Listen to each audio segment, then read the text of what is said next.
نماز جنازہ اور عام نماز میں فرق ہے.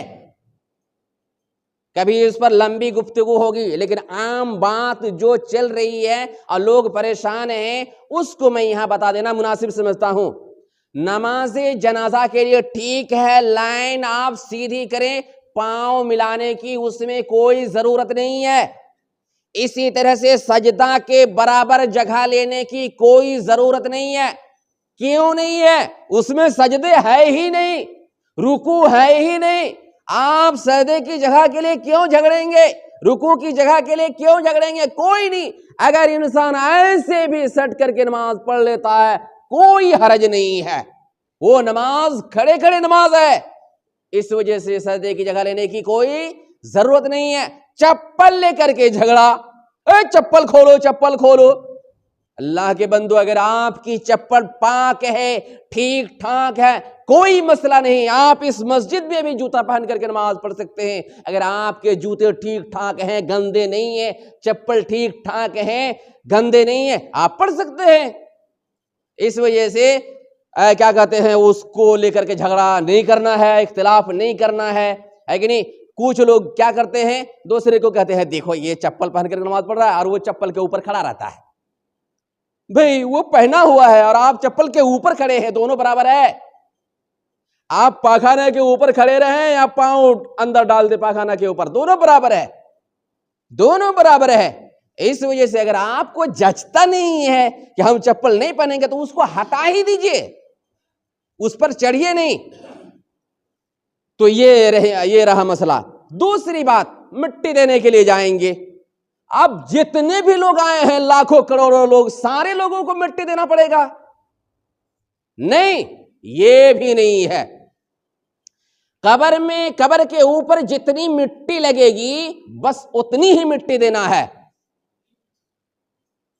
چاہے 20 آدمی کے مٹی دینے کی وجہ سے وہ مٹی کی ضرورت پوری ہو جائے اور 2000 میں سے 20 دیے اور کیا کہتے ہیں 1980 آدمی ابھی تک نہیں دیے، کوئی بات نہیں، کوئی بات نہیں.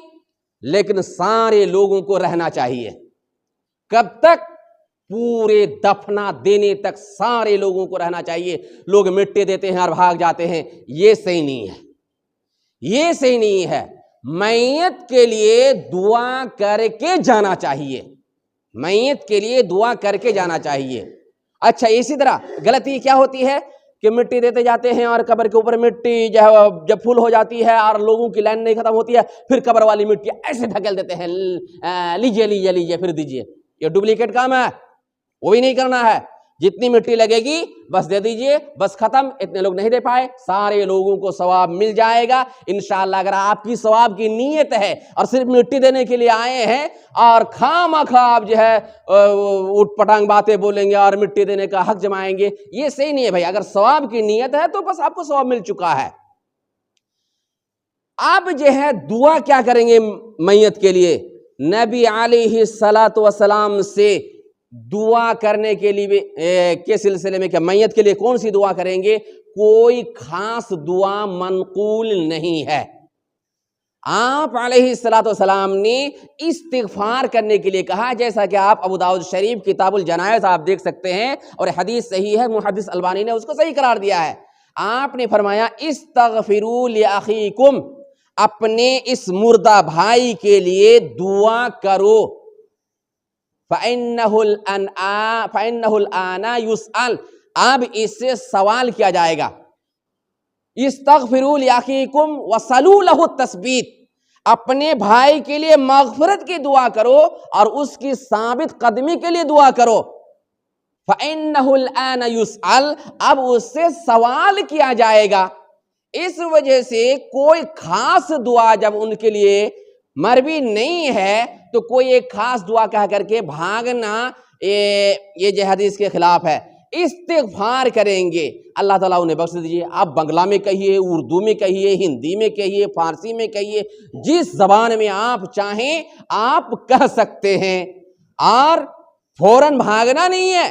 ارے کچھ دیر تک ان کے لیے کھڑے رہیے اور ان کے لیے دعا کیجئے اور کیا کہتے ہیں مغفرت کی دعا کرتے رہیے، اس لیے کہ سوال اب ہوگا، سوال اب ہونے والا ہے، اس وجہ سے زیادہ ان کے لیے استغفار کی دعا کریں اور ان کے مغفرت کی دعا کریں۔ اس وقت وہ بیچارہ جو ہے وہ ان دعاؤں کا، ہماری دعاؤں کا محتاج ہوتا ہے۔